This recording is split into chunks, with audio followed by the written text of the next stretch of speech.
अस्सलाम वालेकुम, my name is शर्जुल Hasan और आप देख रहे हैं लर्निंग विद कॉन्सेप्ट्स। और आज का जो हमारा डिफरेंशियल इक्वेशन का न्यू टॉपिक है वो है लीनियर डिफरेंशियल इक्वेशन।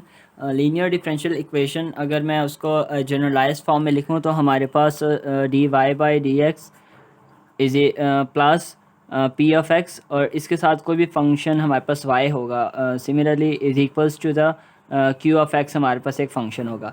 यानी इस तरह की फॉर्म की किसी भी तरह का अगर हमारे पास डिफरेंशियल इक्वेशन का क्वेश्चन गिवन होगा तो हम उसको लीनियर डिफरेंशियल इक्वेशन कंसिडर करेंगे। हमारे पास ये वाली चीज़ एज इट इज़ रहती है, d y by d x हमारे पास पी एफ एक्स भी एक फंक्शन होता है जो कि एक्स की फॉर्म में होता है, एंड क्यू एफ एक्स भी एक फंक्शन होगा जो कि एक्स और वाई दोनों में हो सकता है और एक्स में भी हो सकता है। So this is the generalise form of linear differential equation. हमारे पास इसके अंदर हम लोगों ने करना क्या होगा कि हमें सबसे पहले इंटीग्रेशन फैक्टर, यानी फर्स्ट स्टेप हमारे पास क्या है, जब ये हमारे पास लीनियर डिफरेंशियल इक्वेशन सेटिस्फाई कर जाए तो हमारे पास इसके बाद फर्स्ट स्टेप ये है कि हम लोगों ने इंटीग्रेशन फैक्टर फाइंड करना होता है। Integration factor of this linear differential equation will be, हमारे पास इंटीग्रेशन फैक्टर इक्वल होगा P of x with respect to x. तो ये हमारे पास यहाँ से एक लीनियर जो है वो डिफरेंशियल इक्वेशन का इंटीग्रेशन फैक्टर यहाँ से फाइंड होगा इन टर्म्स ऑफ, ये हमारे पास पूरा जो है वो एक्स के फॉर्म में होगा। तो उसके बाद हम लोगों ने स्टेप टू के अंदर हम लोगों ने जो हमारे पास मल्टीप्लाई करना होगा इस इंटीग्रेशन फैक्टर को होल इक्वेशन से, यानी कि जो d y by d x वाली पूरी इक्वेशन है, इस पूरी इक्वेशन से हम लोगों को उस इंटीग्रेशन फैक्टर से मल्टीप्लाई करना है। दैन उसके बाद इंटीग्रेट करेंगे। हमारे पास थर्ड स्टेप में हम लोगों ने इसको इंटीग्रेट करना होगा, और इंटीग्रेट करने के बाद अगर हमारे पास फोर्थ स्टेप में इनिशियल वैल्यू प्रॉब्लम अगर गिवन है तो उसको पुट करके हमें यहाँ से हमारे पास एक आएगा जनरल सोल्यूशन। और जनरल सोल्यूशन के बाद हमारे पास जब आई वी पी से हमें सी ए कैलकुलेट हो गया तो हम उसको पर्टिकुलर सोल्यूशन में पुट, जनरल सोल्यूशन में सी का आंसर पुट करके पर्टिकुलर सोल्यूशन जो है वो फाइंड कर देंगे। तो ये हमारे पास पूरी मेथडोलॉजी है लीनियर डिफरेंशियल इक्वेशन क्वेश्चन को सॉल्व करने की। सो हम लोग अगर एक एग्जांपल कंसिडर करते हैं, लेट्स सपोज हमारे पास जो एक एग्जांपल है वो है y dash, it means first derivative, plus tan of x dot y is equals to cos square of x, और हमारे पास जो इनिशियल वैल्यू कंडीशन है वो y of 0 is equals to 2। तो अगर हम लोग इसका सोल्यूशन फाइंड करें तो हमारे पास सबसे पहले हम लोगों ने पहले इसको चेक करने कि ये हमारे पास लीनियर डिफरेंशियल इक्वेशन है भी या नहीं। सो अगर हम वाई डैश की फॉर्म में अगर उसको d y by d x लिखें plus y tan of x is equals to the cos square of x, तो ये हमारे पास अगर हम इसको कंपेयर करें जनरल फॉर्म से तो हमारे पास p of x is equals to q of x. तो ये हमारे पास जो है वो डिफरेंशियल इक्वेशन जो है वो लीनियर डिफरेंशियल इक्वेशन जो है वो उसके रूल्स को सेटिस्फाई कर रही है। सो हमारे पास इसका फर्स्ट स्टेप ये है कि हम लोगों ने इंटीग्रेशन फैक्टर फाइंड करना होगा। इंटीग्रेशन फैक्टर क्या होता है, एक्सपोनेंशियल फंक्शन की पावर में हमारे पास इंटीग्रेशन लेनी होती है इस पी ऑफ एक्स, यानी कि tan of x with respect to x. तो यहाँ से हमारे पास जो integration of tan of x है वो हमारे पास आ जाएगा ln ऑफ सेकेंड एक्स। ये हमारे पास डी एक्स के रिस्पेक्ट से इंटीग्रेशन ऑफ टेन हो जाती है। सो हमारे पास ई की power ln of second x बराबर होता है second x.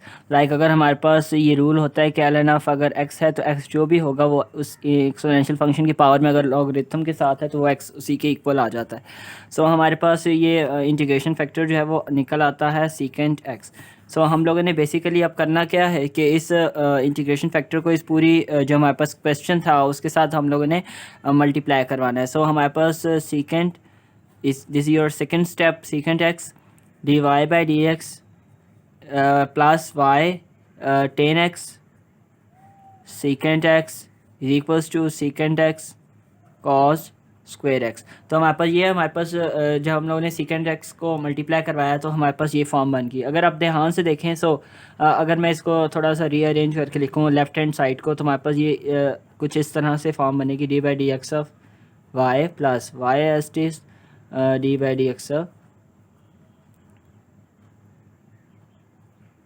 Second x.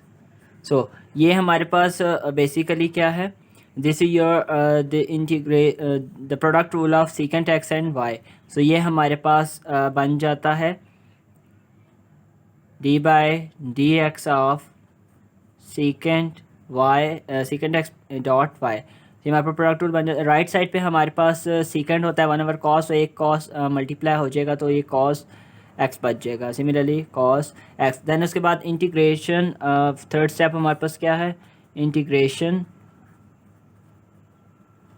On both sides with respect to, हमें किसके रिस्पेक्ट से इंटीग्रेशन करनी होगी, एक्स के रिस्पेक्ट से हमें इंटीग्रेशन करनी होगी। सो हमारे पास यहाँ पर जो है ख़त्म हो जाएगा। सो हमारे पास क्या बचेगा, y dot secant x, and यहाँ पर इंटीग्रेशन ऑफ कॉस होती है, यानी कि कॉस का डेरिवेटिव साइन का डेरिवेटिव कॉस होता है, तो कॉस की integration with respect to x will be sine x, और एक कांस्टेंट जो है वो सी आ जाएगा। So this is your general solution.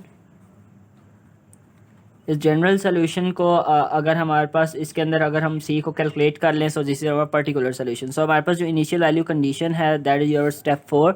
तो स्टेप 4 के अंदर जो हमारे पास इनिशियल वैल्यू कंडीशन है IVP, that is y of 0 is equals to 2। So it means x हमारे पास 0 है और y हमारे पास 2 है। तो हमारे पास जो y dot secant x is equals to sine x plus c, तो y हमारे पास 2 है और हमारे पास जो secant 0 is equals to sine 0 plus C. So sine 0 हमारे पास 0 होता है प्लस सी 2 इंटू सीकेंट 0 जो होता है वो 1 होता है, तो हमारे पास सी का आंसर जो है वो 2 आ जाता है। सो हम लोगों ने इसको जनरल सोल्यूशन के अंदर पुट करना है। सो हमारे पास जो आंसर आ जाएगा वो आ जाएगा y dot secant x is equals to sine x plus 2। This is our particular solution, और ये हमारे पास फाइनल जो है वो इस लीनियर डिफरेंशियल इक्वेशन का सोल्यूशन आ जाता है, जिसके अंदर हम लोगों ने IVP पुट कर दिया और उसको कैलकुलेट कर दिया। In the next lecture we will discuss about non linear differential equation.